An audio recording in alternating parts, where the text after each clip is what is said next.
இப்போது புதிய அறிமுகம் ஆச்சி ஹோட்டல் சாம்பார் 50 கிராம் ரூபாய் 20 மட்டுமே.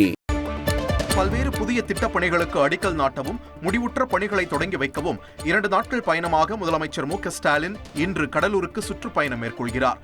இதற்கான விழா முன்னேற்பாடு பணிகளை மாவட்ட ஆட்சியர் உள்ளிட்ட அதிகாரிகளுடன் இணைந்து அமைச்சர் M.R.K. பன்னீர்செல்வம் ஆய்வு செய்தார்.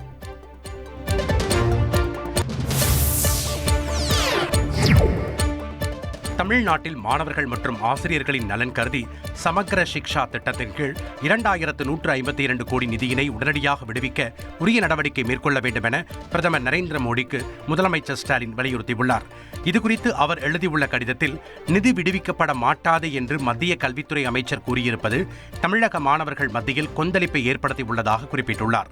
தமிழ்நாட்டின் கல்வி மற்றும் சமூக சூழலில் இருமொழிக் கொள்கையானது நீண்ட காலமாக ஆழமாக வேரூன்றி உள்ளதாகவும் அதனை பின்பற்றுவதில் தமிழ்நாடு எப்பொழுதும் உறுதியாக உள்ளதாகவும் முதலமைச்சர் குறிப்பிட்டுள்ளார்.